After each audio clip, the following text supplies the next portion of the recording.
Here's a dark and ghoulish story for your Christmas time delight. Back in September, just before the wall-to-wall media orgy of the Charlie Kirk assassination, Vladimir Putin, Xi Jinping and Kim Jong-un met up for a big military parade in Beijing, accompanied by their chums Lukashenko of Belarus, Pezeshkian of Iran and Ming Aung Hlaing of the Myanmar junta. This self-congratulatory comic con of the Marvel supervillain universe was chiefly noticeable for our hot mic moments in which Putin and Xi were overheard talking about the prospects of human longevity. According to reports, the conversation went like this. Putin, aged 72 at the time. Biotechnology is continuously developing. Human organs can be continuously transplanted. The longer you live, the younger you become, and you can even achieve immortality. Xi, also aged 72. Some predict that in this century humans may live to 150 years old. Ha ha, they wish. One of the few consolations of being an elderly worker in capitalism is that no matter how rich these capitalist bastards are, they can't cheat death any more than you can. So this little soundbite reveals that they are keenly aware of that fact too. I mean, it's not fair, is it?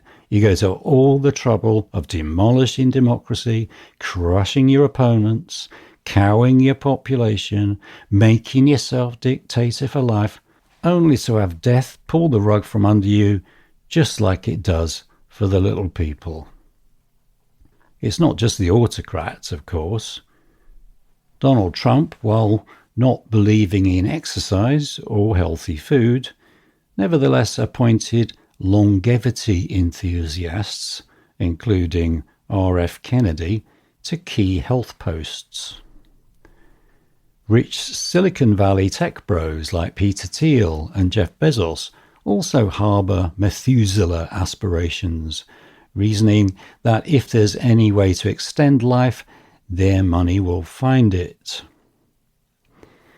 There are individuals like Brian Johnson who are so obsessed with longevity that they will put themselves through the most punishing and joyless regimes in order to wring life out to the very last drop. But they are likely proof of the old joke that renouncing all of life's pleasures doesn't make you live longer, it just seems like it. Though it's still considered fringe of the fringe, there is a history of research into longevity, from plasma therapy to fusing old and young mice together, and even injecting pureed monkey testicle into the human scrotum. Instead of seeing death as the great leveller, why not treat it as a preventable disease like any other, for which treatments can be found? The Greenland shark can live for 500 years or more, and only starts dating at 150. There must be sound biological reasons for that, aside from living in a perpetual icebox.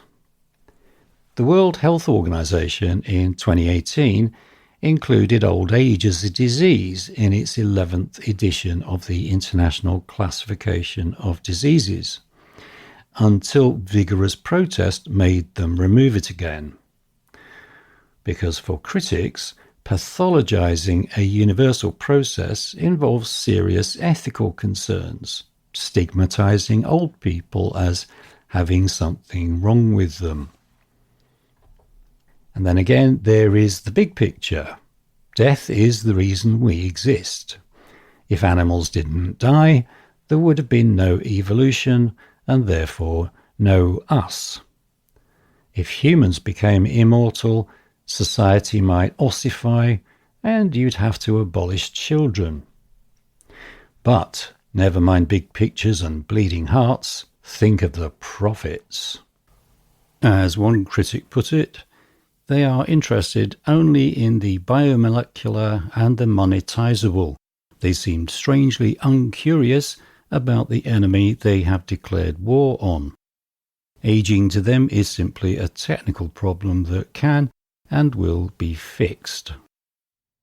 In any case, nobody wants to make workers immortal, only the super rich. Putin, famous for his ludicrous bare-chested on a horse publicity photos, is fixated with being a healthy strongman and goes everywhere with an army of doctors.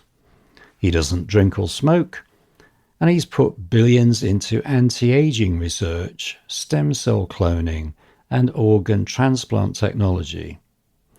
It's also scurrilously reported that he bathes in deer blood, a traditional Siberian shamanic remedy.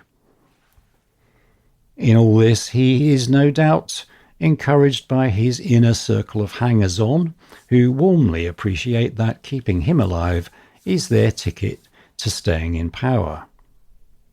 What's the reality behind the hopeful hype? Professor of Vaccine Immunology John Tregoning points out that you can't keep swapping out failing organs indefinitely because A, general anaesthetics are a calculated risk that increases with age at each operation, and B, there's a high risk of MRSA infections, including sepsis, with every transplant op. Putin would be playing Russian roulette over and over again. Cloned organs are not a thing, at least not yet, so you'd need a lifetime of immunosuppressants with an ever-present threat of fatal infections. And there is not an endless supply of suitable organs. In fact, there's a world shortage. There is some state-of-the-art work using genetically modified pig organs, but if you survive 6 months after a transplant, that is considered an amazing feat. Meanwhile, Tregoning adds, the rest of your body would still be aging. The largest organ is your skin. And how are you supposed to replace that? He says, even if you could replace all of the internal organs, you'd need to replace your muscles, your bone, your skin. Everything is aging at fairly constant rates. Just putting a new heart in is like taking a 1980s Ford Cortina and putting a brand new Porsche engine in and expecting it to run fine. On top of all that, brain connectivity declines over time too, and there's no known way to reset that. There is, he says, some horizon research into a class of drugs called senolytics, which eat dead cells and scar tissue and may be a way to reboot the human body from the inside out, a bit like an oil change, but for now they only work with fruit flies and nematode worms, and they have toxic side effects. So happily, today's ruthless autocrats stand no chance of cheating the reaper. But new ones will replace them as long as capitalism survives. The world's workers need to wield the political scythe where it would do most good.